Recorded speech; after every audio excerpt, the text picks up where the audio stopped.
Welcome to your Real Estate Review with Alan Canis of Engel and Volker's Silicon Valley, your weekly getaway to the pulsating heart of the global real estate market. Join us as we bring you exclusive interviews with top producing real estate agents from around the globe. Whether you're a buyer, a seller, or just a real estate enthusiast, this is your insider look into the pros, cons, and the captivating allure of the world's most sought after locations. Let's discover where your next dream home awaits. Buckle up for a real estate journey like no other. This is your Real Estate Review with Alan Canis of Engel and Volker's Silicon Valley.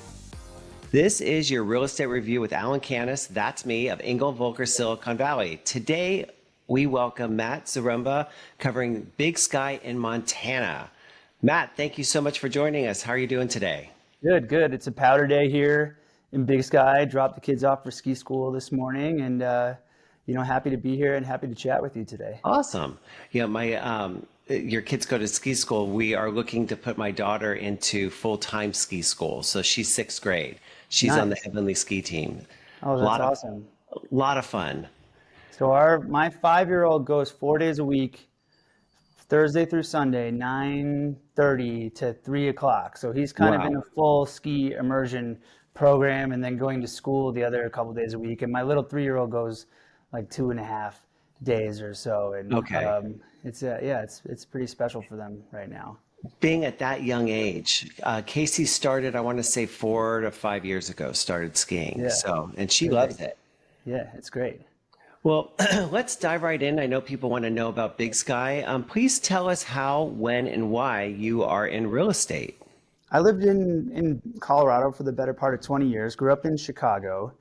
I did Vail for 10 years and kind of dabbled in some hospitality and real estate there, but that market pretty saturated for business and real estate in general, and found Montana on a business trip and kind of just picked up and moved everything here a week later. Fell in love with the state, Wow. fell in love with Big Sky.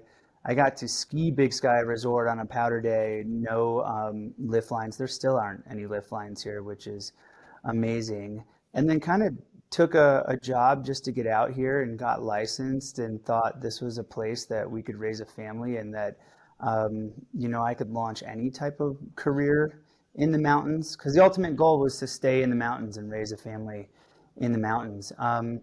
And I met a wonderful lady who I still work with now, who had her own brokerage, and she was looking for somebody to sit at the desk and twiddle your thumbs, as we all do at the beginning of our careers. And Yeah. did that for a little while, and she got bought out to a bigger group and brought over. And we've been doing this now for 8 or 9 years in Big Sky.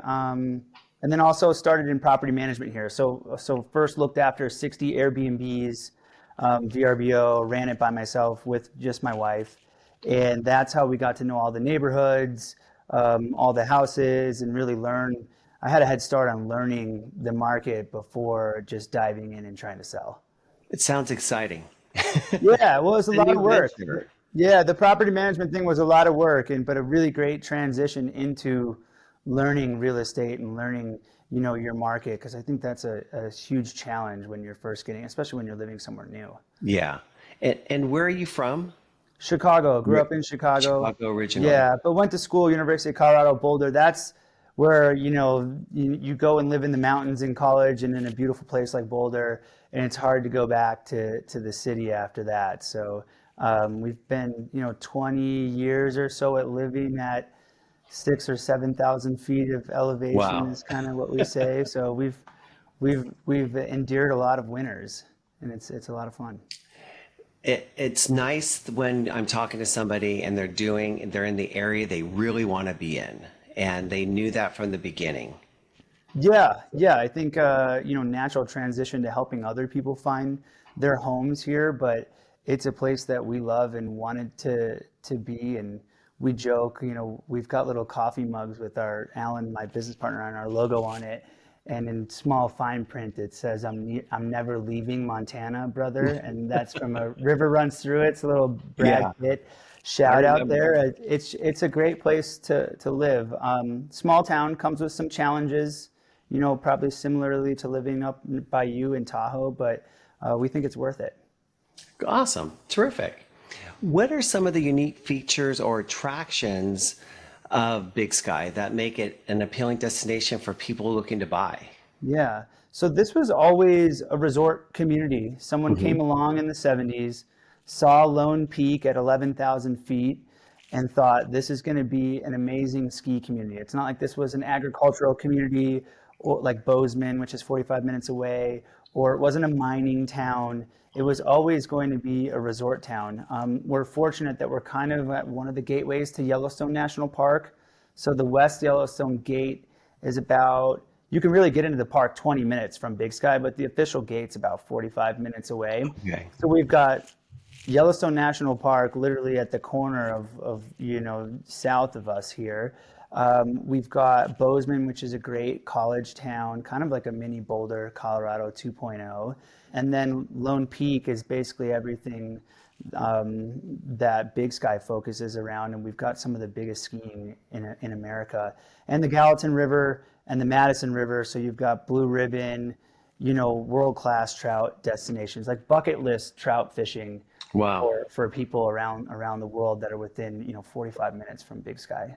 So all outdoor activity, lifestyle, natural amenities. It sounds like there's a lot to do, and you can do it basically with all the seasons.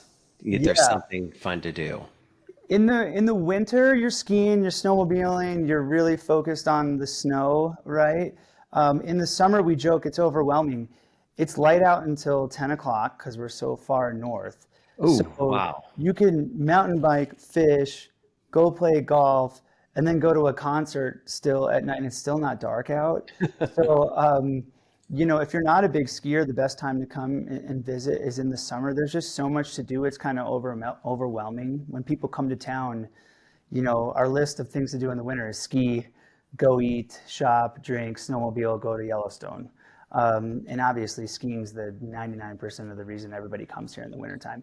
And in the summer, the list is like this long, and they're like, oh, we can't fit all these things in like 3 or 4 days. And I'm like, yeah, that's a problem. It's a But there's good a problem lot to too. have. Yeah. This summer is just like any ski town is just really the best time to be here. Our viewers really love to hear about the real estate of different areas. How would you describe the current real estate market in Big Sky, and what trends should potential buyers be aware of? Yeah, so we don't have a ton of inventory right now. Um, Kind of tracking back a little bit, I work for a group that owns the Yellowstone Club, which everybody's kind of heard about around the Yes. world, Spanish Peaks Mountain Club, and Moonlight Basin. So there's kind of one main developer here in Big Sky. We are about to open the one and only hotel. It'll be the first one in the United States. We've got one down in Mandarina, Cabo, Palmilla, and then obviously like further away all over the world. So, and we just opened the Montage Hotel 2 years ago.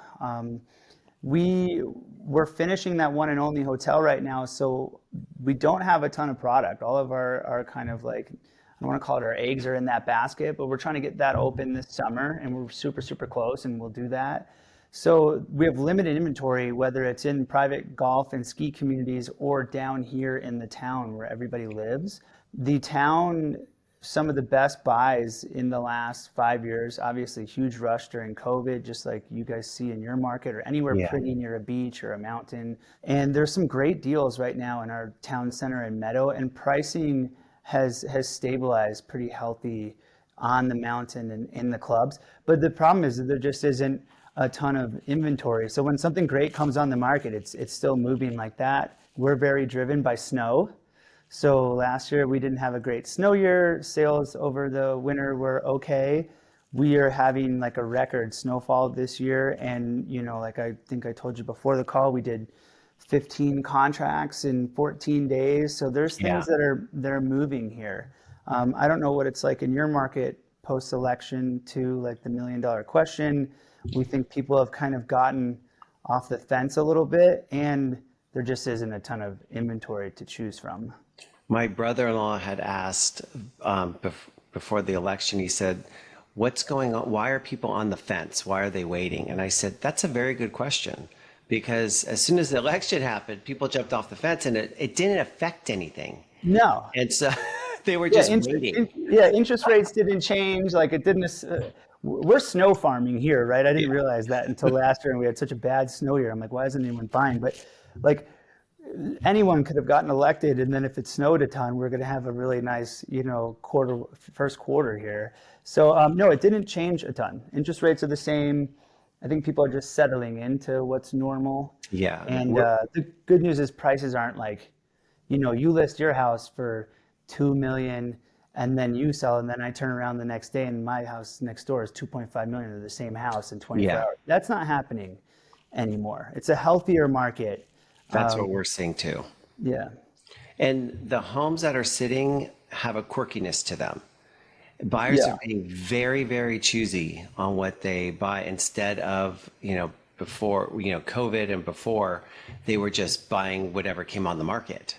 Sure. So it's interesting. You can see the house next door will sit, and the one next door to that moved with multiple offers. Yeah, they didn't like that the bedroom downstairs had the bathroom across the hallway. Like that didn't matter Exactly. 3 or 4 years ago. It was still a great unit. Or so yeah, you're spot on there. It's got to be something that somebody really is falling in love with. And even though I could tell you, and I know over a 10-year data, like this is a really killer deal. Who cares if there's three more steps down Yeah, to that basement? But they've got to love the home right now and love where their area is too. So. exactly. Can you give us a sense of lifestyle in Big Sky? What are the local communities like, and what kind of amenities may a newcomer expect? Yeah, so we have a really small year-round community. It's probably only about 4,000 people. When you compare that to like Jackson Hole, that's 10,000, or Vale that has 40,000 up and down the valley, Park City's spilling into Salt Lake and other areas. These are some pretty big markets. So we're a very small town. Everybody knows each other, which is great. That's a good thing, and sometimes is not. Yeah, I tell our clients that like there's nowhere for Alan and I to hide. Like you'll see us at the coffee shop. We sold you a house that you didn't like, and like there's nowhere for us to go. It's not San Yeah, Francisco where we can go across town. So we love it. Like we know everybody that works at the ski shops and the coffee shops, and the community really does take care of each other. There's a couple schools. There's a little Montessori school, and then there's a public high school and grade school and middle school down on the highway. And the kids here are doing everything, playing normal sports throughout the year, but definitely hyper focused on like skiing, ski racing, mountain biking, fishing, and kind of just being outside as much as possible. I think on a given day there could be 15 to 20,000 people in town wow. with the mountain and Yeah, skiing, and then workers that are here seasonally. And most everybody here works, one of three jobs: hospitality, real estate. There's not a ton of us real estate agents. There's probably only like 50 or so that are active. I just spoke to Julie Faupel in Jackson. They've got like 800 agents yeah. there. We have, We have California has one in every six Californians has a real estate license. yeah, that's that's They're not not the all case. practicing. That includes mortgage brokers, et cetera. But still, Yeah. that's a lot of licenses. Yeah, that's not the case here. There's probably 50 or so of us, and maybe 20 or so of us that do it full time. So it's a pretty small group. And then a lot of local business owners, like, cleaning companies, the guy who runs the snow removal. There's a lot of great small businesses here that kind of feed all the tourism. So very entrepreneurial, small community. With the small communities, you really get to know your neighbors, and they really get to know you as well. So I find as a real estate agent, you're the one that knows all the information, and you can point new buyers to who they should work with and who they should avoid. Yeah, Alan and I are fully operating like a luxury concierge service here. So like you buy your house, we find you what you're looking for. You fall in love with Big Sky, okay? We find you what you're looking for. We've got the painter, the contractor, we've got the snow removal guy, babysitters, where to shop, where to get your like organic produce from. Like we've got the whole thing dialed. And then Alan always jokes too is we're like introducing our clients to clients and then friends, and then like we'll be at a farmer's market and they're all like hanging out with each other and they didn't invite us, because we're busy too and running around. And so we play matchmaker too in the community of like, we think that, this family would really get along with these guys. Well, they've got similar interests. And yeah, we're kind of like your conduit to mountain lifestyle here in Big Sky, because it is a tricky place to figure out, as most of our buyers are second homeowners Okay. too. So, you need a reliable property management. Um, we got called the other day, like there's a leak in the roof. Like, what do we do? We've got that guy on speed dial. So, trying to make the ease of owning thousands of miles away easier. And that's what makes you a pillar in the community. And Yeah, that's what yeah. we want to be. What are some of the common challenges or pitfalls that people face when purchasing in Big Sky, and how do you help them navigate these? Sure. So it's still a small community. So it's not like Park City where you can pick from, say you want to be part of a private club, golf, Okay. skiing, whichever is important to you. There's 6 or 7 options in communities like Park City or Jackson Hole, Vale. You have a huge valley floor to go along. I think some of the challenges here are you're picking between kind of 4 neighborhoods, and they're all very different, have their different looks and feels. And I could tell when we first meet where I think you're going to fit in, but I try to let you make that decision on your own, because every once in a while we're wrong. But I think it's just a little bit smaller, and sometimes if someone's looking for that A+ home, they're going to have to build it. And as you know, even in your area, that's taking a while Yeah. now. So with limited inventory, trying to find the house that checks all of the boxes can sometimes be difficult. That's kind of our challenge these days. So we've talked a little bit about the weather and how you have all the 4 seasons. Let's talk a little bit about the business and economic climate. We know this is a second home market. So how is the downtown thriving? Yeah, so like every other major ski town, they're going to have challenges with employee housing, right? I mean, you have Okay. those Yeah. in major cities too. So the great news is the group that we work for that owns the 3 clubs that I mentioned earlier, they've spent hundreds of millions of dollars acquiring land prior to all of the building that's going on today. And we have some major initiatives right now where we're deed restricting family housing and community housing, just 2 large, probably more than that, apartment complexes have gone up where everybody who works in the town center can walk to the town center. There's been quite a bit spent on infrastructure for buses and kind of commuting folks around. So I would say, we had challenges during COVID when everyone was living here and it was crazy, and this became a permanent home destination for a large part of the country. But things have gone back to normal, and we've got a great workforce now and places for people to live, and we'll continue to do that. And that's the biggest challenge. You own a business here, where do your employees live? Because like, Aspen or Jackson, the cost of living is like San Francisco or Yeah. Bay Area. And so we're ahead of that curve before any other ski resort that I could see at this level of maturity. That's terrific. Yeah, here in the Bay Area, on the peninsula, San Francisco Peninsula or Silicon Valley, it's unfortunate that the workers, the people, the restaurants, the shops, et cetera, that they can't live here. They have to live across the bay. They have to travel across a bridge. And how long does that take?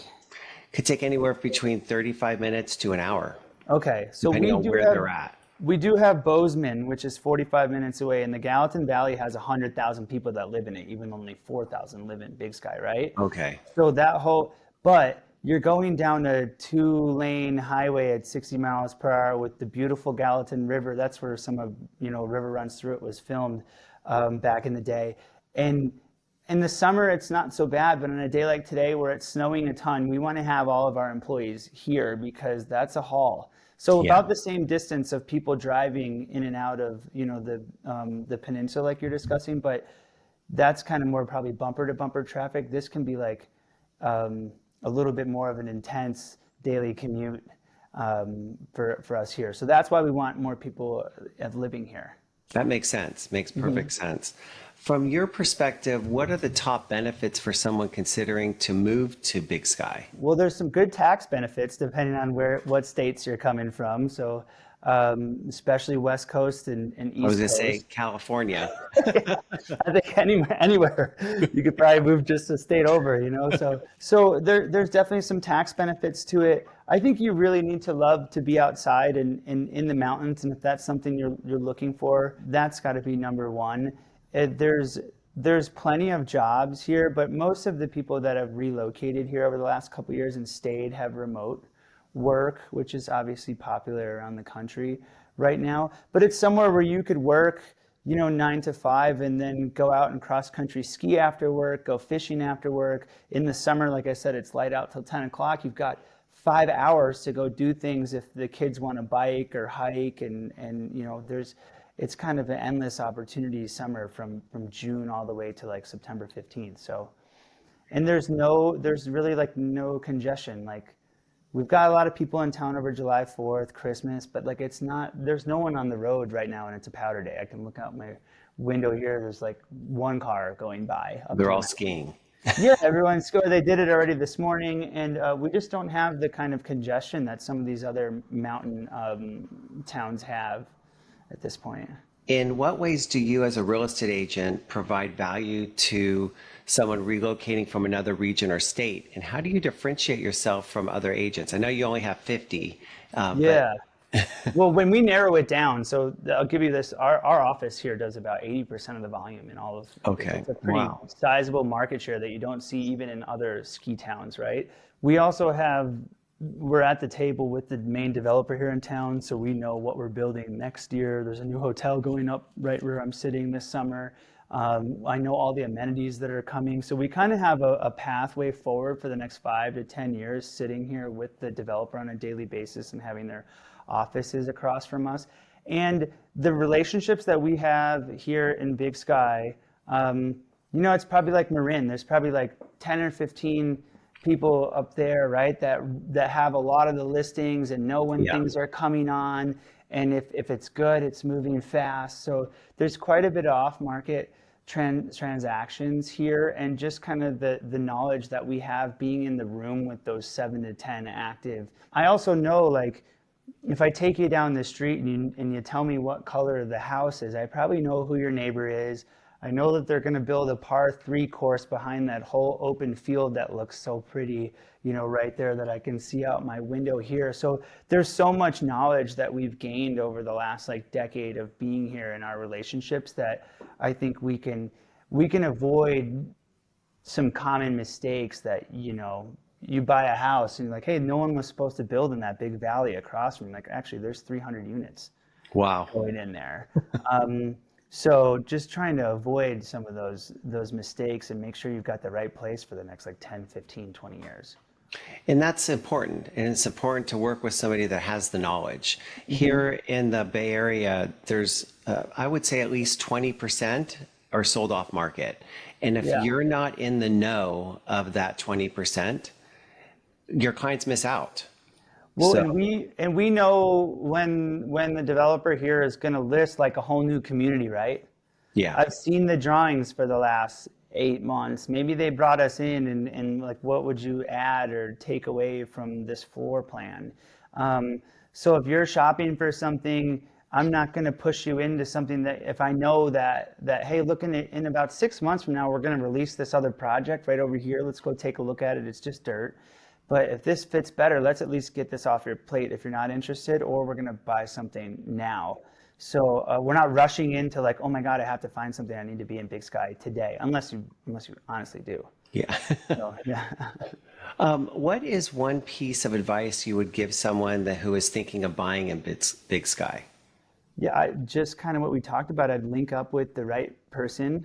It's really easy to quickly figure out if you're with the right agent. Obviously, that's a self-serving statement, right? But like, I don't sell Yeah. in Bozeman. I know one neighborhood in Bozeman. It's 45 minutes away.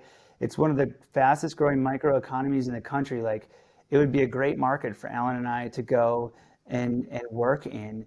But we know Big Sky too well, and we stay put here. So, I think working with somebody local in these small markets and somebody who actually lives here is really important. Knowing your market and knowing your area to me is most important. I've had clients who say, "Can you represent me in the East Bay?" I don't know that area. I'd rather refer you to an agent that I know and Yeah. trust. Yeah, you got a great person over there. I've got a great gal down in Bozeman, and she's grown up there her whole life.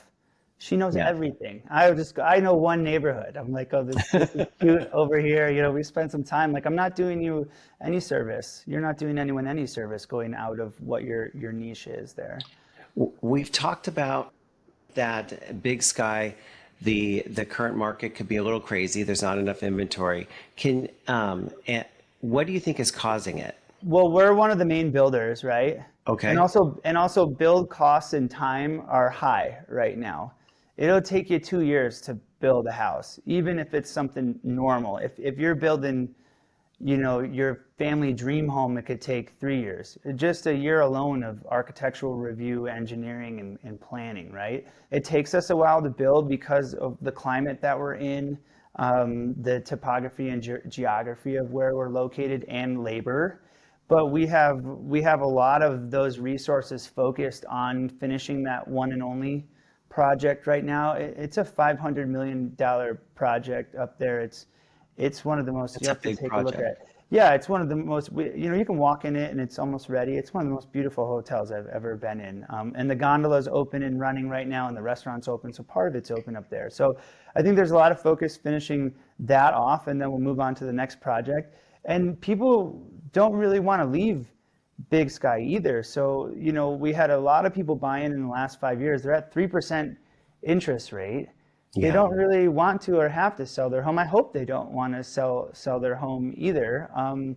And they're here, and they're here to stay. So I think sometimes it's kind of bittersweet when one of your clients calls and is like, okay, we're done with Montana, or we're done with the Bay Area, and we're going to go here. And you're kind of like, oh, not you guys. And especially being such a small community. Yeah, Yeah.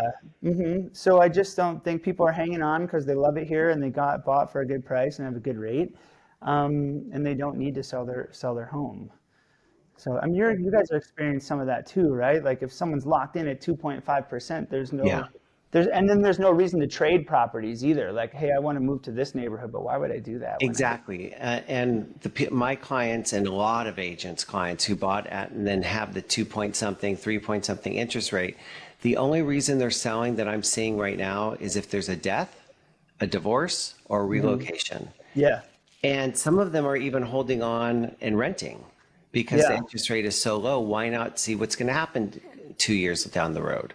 Yeah, the So, rental market here is very strong. It was one of like Airbnb's top markets over the last couple years, and there's not a lot of rental restrictions. Like, and we don't have a ton of hotels, so the secondary rental market here is really strong, especially like you said, if you're carrying it like 2.5 or 3%. exactly. And we're seeing that, the rents are going up, but with the interest rate, it still seems better to rent, even though I don't necessarily agree with that. We want to, why pay somebody else's mortgage? But when you're at 6 point something, 7 point something percent, it becomes not cost effective. No, no, the math doesn't make sense right now. Yeah, But I mean, you guys have more primary homeowners and we primary do. residence market. Like we're like 90% second home, in the mountains. But what happens is a spouse could have passed 10 years ago. So you have the stepped up basis 10 years ago, but our property values just zoomed, skyrocketed. Yeah. So now you have a senior who is now put in assisted living and they can't sell the house because of the capital gains. I mean, it's a catch 22. We're having that. We had a friend of a friend with a really, really beautiful large ranch property that's been like a family kind of like horse. My wife used to go and ride horses there. It was like one of her favorite places. Well, someone passed, and then the kids are all left with, fixing up the ranch and the burden of Yeah. the taxes, and so they decided to sell it. So that, yeah, we're seeing some of that as well. Where are most of your buyers coming from, do you think? Well, Cali loves us, Yes. so LA and NorCal, Dallas, Fort Worth, and we had a big Boston contingent for a while because one of the main developers here is from Boston, and New York, just kind of the typical LA, Chicago, Okay. New York, like big cities. We now have direct flights to all those places, so we can get to Southern California direct, Chicago, Boston, Dallas. it's getting easier and easier. We're also getting people leaving Park City, Colorado, Jackson, Aspen. You get more bang for your buck here in certain circumstances, and you've got more elbow room and breathing. It might remind someone who myself has been going to Vail since 1989 as a little kid. Big Sky feels like that with the open space. You're hiking and you might see like two people, where you're hiking in Colorado or Park City, you're like, hi, hi, hi, and it's still beautiful. And I Yeah. love those places, amazing towns and restaurants and people, and we're catching up in that regard. But if it's become too much for you, we have like that nostalgia buyer coming back to like the mountain town that they fell in love with 20 years ago, but is now Montana versus where they were before, and they're selling their homes there and buying something here. Gotcha. How do you see a Big Sky evolving in the next few years, and what impact might that have on new residents? Yeah, so I think we talked about this a little bit earlier. We've got the huge initiative for employee housing. We're about to launch one of the most beautiful deeded neighborhoods for like families that work in the community that like I think any ski town has ever seen. It's going to be over like 100 units, and it's all close to our town center. It's not like it's 30 minutes away or something. So I think that's going to help with the vibrancy of the community and keep more families here in Big Sky. And we continue to kind of like spread out away from the town up into the mountain. Okay. And so there's going to be more restaurants up top, and now you won't have to come down into town so much. So it kind of spreads everybody out a little bit more. Like the one and only will have 5 restaurants just on campus Wow. there alone. Whereas right now, like you kind of have to drive down if you want to get like a good bite to eat, if you don't want to eat at a couple of places at the resort. So I think Big Sky is going to kind of like spread out a little bit. But at one point we're done, like Jackson, like we are surrounded by national forests. We're in like a valley floor, and then we're kind of over with at that point. But I think we've got a 10 to 15 year runway before it kind of fills in. And I heard you talk about a little bit about restaurants. Is Big Sky becoming a foodie destination?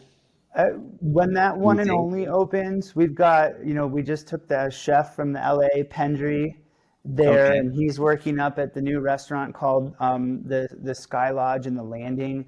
We've got a Japanese fusion restaurant opening up. Very famous Japanese chef. I'm not supposed to like say who, so but he'll be in the one and only there. Look up Lone Mountain Ranch or Horn and Cantle. They've been winning, awards across, like the restaurant scene. And there's a group called the Oric Room that came in here that created this little private speakeasy that's at that ranch too. So we're getting there. We are certainly not, I'm not going to say we're Aspen, Jackson, or Vail just yet. But in the next couple years, we're Montage open too to have that kind of dining experience here. And then there's 10 or 15 locally run restaurants here down in town that, I personally love. But I wouldn't say we're like 100% a foodie destination yet, but we'll get some Okay. good ones. But We'll you're get some getting good there. ones here in like the next like year and a half. You'll have some good bites. Yeah, yeah, yeah. You're not gonna starve. Yeah. So this last question I ask everybody that comes on the show, what is your favorite real estate story? It can be Oh funny, man. sad, whatever you would like to share. So we had an assistant, um, what was it, like 2 or 3 years ago? And I think it's really difficult to be people's assistants in real estate. We're a Yeah. demanding group, and we're always on the fly and whatnot. And we had this gentleman come and work for us and he would always dress to the nines, like he looked amazing all the time. But it's Montana, so sometimes you need good boots and like good, workwear to get out. And we asked him to go drone a property, and he had to climb into a foundation. And we used to make fun of him for wearing these like pointy boots, but they had like flat bottoms on them. And he got down in there and got stuck Oh, and couldn't get out. Yeah, so he had the drone flying around him, and he's stuck in the middle of this foundation. And then Alan, who's a ex-Marine, by the way, if you need anyone to rescue in Montana, like he's the guy. He had to go up there and like dig him out and like pull him out and pull his oh, car out. So geez. yeah, so not, it's I think it's a testament to like working here, sometimes you're dealing with a lot of elements that like you don't expect, and so you can't wear your pointy flat shoes that you could wear in like downtown Chicago to work in Big Sky, Montana. So those are one of my favorite ones. I would be bringing my boots. So, Yeah. Well, you've been to Tahoe. The funny yeah. thing is this kid lived here for 10 years. He's a phenomenal skier, but for some reason he'd get dressed up for work every day. Like we were going downtown Chicago and he looked amazing, but I'm We like, call dude, that dress to impress. yeah, the dress for the job that you want. So Yes. please bring proper footwear. Yeah, So there you go. I footwear like has been a big thing for us. Not that you have to record this, but I've had people show up to buy big houses and be in the incorrect footwear and on the wrong day, and then just absolutely like, I'm not doing this. I don't want to deal with Montana. I have my $300 Golden Goose sneakers on, and there's like mud everywhere. And so we do carry boots in the car with us, but I can tell sometimes when you get out of the car, I'm like, I hope you don't like those shoes because this isn't going to go so well today. I tell clients flat shoes, no heels, especially if we're going to look at 5 to 10 properties. We never know what we're going to engage in at a Yeah. property.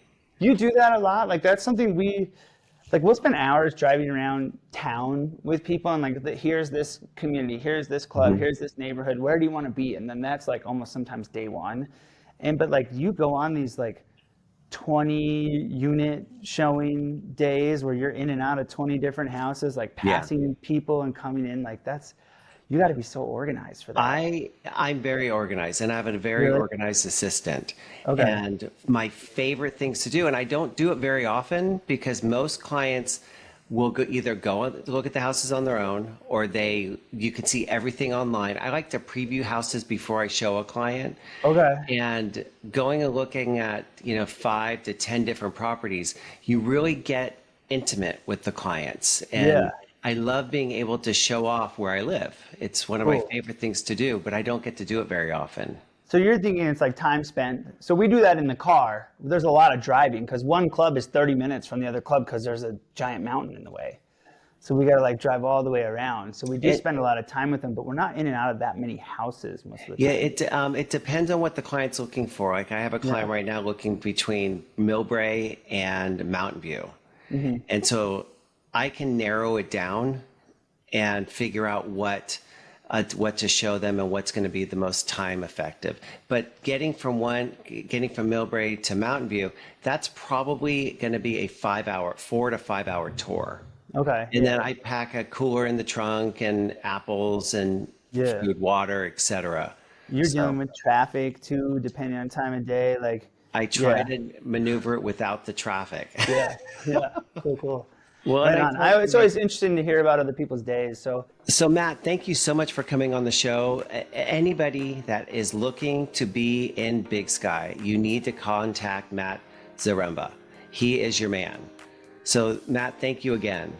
Yeah, really appreciate your time and thanks for having us on and letting us share our story. You're welcome. Thank you for coming on the show. This is your real estate review with Alan Canis of Engel & Volker, Silicon Valley.